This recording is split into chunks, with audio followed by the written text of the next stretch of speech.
Bom, então o arco do passado do Gojo acabou. No capítulo anterior, Geto se rebelou contra a humanidade e quer criar um mundo onde existe somente feiticeiros. Hoje irei resumir o capítulo 79, mas antes de conferir, deixa o like bravo se você já é de casa. Ativa o sino para não perder nenhum vídeo novo. Aliás, eu sou Matheus e seja bem-vindo ao canal Alpha Nerd.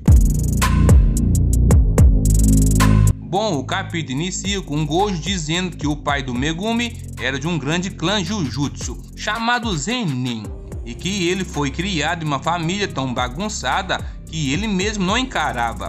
Gojo perguntou se ele poderia vê-los, se ele já não tinha visto os espíritos amaldiçoados, já que ele deveria ter notado esse poder nessa altura, já que o clã Zenin amava um talento.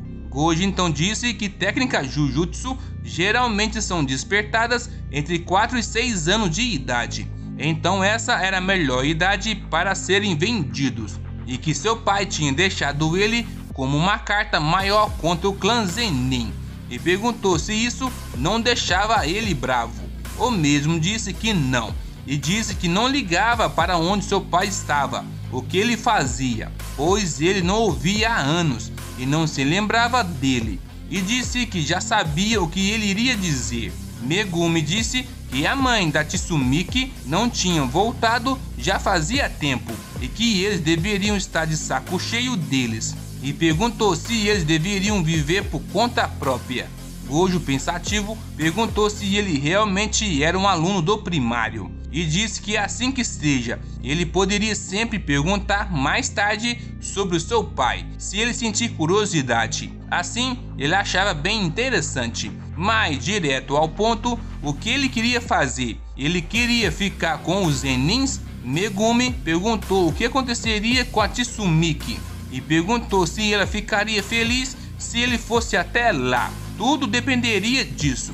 Gojo então disse que não, de jeito algum, 100% ele poderia garantir. Então o mesmo disse que estava tudo bem, ele poderia deixar o resto com ele, mas também ele iria pegar pesado com ele. Sendo assim, era para ele fazer o seu melhor, para ele ficar forte, o mais forte ao ponto de deixá-lo para trás. Então, 19 de outubro de 2018, voltamos para o presente da história. Então eles não estavam acreditando que o Gojo tinha dormido e chamou pelo seu sensei. Então Yuji disse que ele estava acordando. Nobara disse que a cadeira era cara e o Megumi disse que ele tinha os chamados e que não era para ele dormir de novo. Então o Gojo se levantou sorrindo e o Megumi perguntou por que ele estava rindo, e o mesmo disse que não era nada. Então mais tarde foi passada uma missão para Yuji, Megumi e Nobara.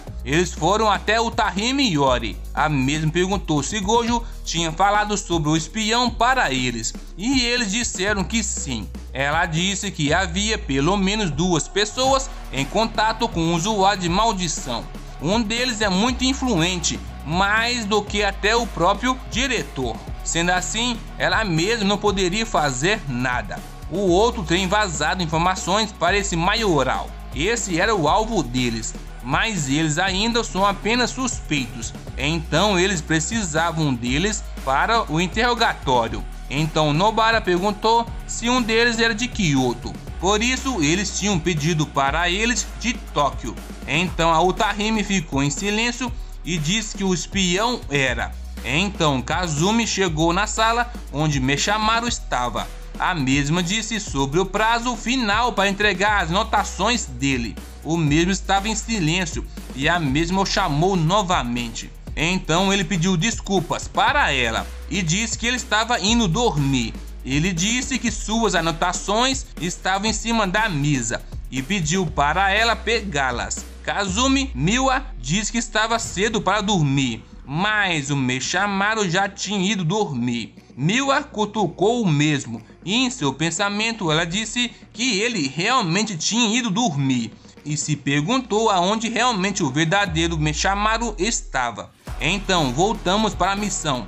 O Utahime disse que naquele local estava o verdadeiro corpo do Meshamaru, Mutakoukichi. e disse que não era porque ele tinha agido de forma suspeita. A verdade era que ninguém parecia duvidoso, mas por processo de eliminação restava apenas o Meshamaru. E disse sobre a manipulação de marionetes e que graças a essa maldição de ligação celestial, o alcance dele de maldição de marionetes alcançava todo o Japão. E disse que se ele usasse um fantoche não registrado, ele poderia espionar o quanto que ele quisesse. Yuji perguntou se era sério, pois ele achava que ele chamava muita atenção.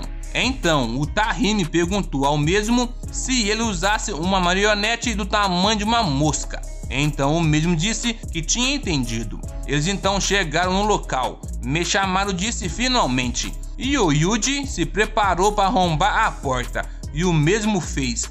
Então eles ficaram assustados, eles tinham sido enganados, não tinha ninguém lá. Com isso, eles confirmaram que era ele. Então Meshamaru disse que eles estavam atrasados e disse que tinha pensado que eles tinham esquecido dele. Então uma silhueta disse que não cometeria esse erro. Era o Geto e o Mahito. O Geto então disse que ele mesmo sabia o terror de uma maldição de ligação, melhor do que qualquer um. Então o Mahito disse que ele era o inimigo, então eles deveriam matá-lo. O mesmo disse que ainda não, pois ele estava cooperando com eles e estava dando informações. Mas em troca disso, era para o Mahito curar o corpo dele com a sua mutação ociosa. Esse era o elo entre eles, e que ele só poderia matá-lo depois que ele o curasse. O mesmo disse que queria que ele trabalhasse em Shibuya também, mas não via isso acontecendo. O Meshamaru disse que não era para eles terem atacado os alunos de Kyoto, sendo assim eles que tinham quebrado a ligação em primeiro. Mahito disse que foi a Hanami que tinha feito isso, e disse que fazia mal descontar sua raiva nos outros. O mesmo disse que não tinha intenção nenhuma de discutir com o espírito amaldiçoado, e que era para ele andar logo e o curar. Mahito disse que ele acidentalmente poderia transformá-lo em uma lagartixa.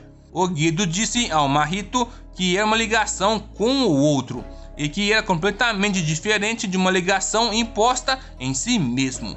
Uma das diferenças é que a penalidade era incerta. Se ele romper a sua própria ligação, ele perderia somente o que ele obteve. Em outras palavras, perderia a habilidade que foi garantida pela ligação. E disse para ele não fazer isso por enquanto, pois eles não tinham conhecimento do que aconteceria com eles se quebrassem essa ligação. Dediado, o mesmo tocou em Meshamaru e disse para ele ser grato. Então Mahito curou o corpo do Meshamaru com a sua mutação ociosa. Então o Mahito disse que era para ele mostrar um pouco de entusiasmo. Meshamaru disse que ele iria fazer isso depois que eles resolvessem o assunto deles. Mahito disse que era justo e se preparou para o combate e disse para eles começarem. Meshamaru se preparou e invocou suas marionetes. Então a ligação terminou. A luta até a morte começaria.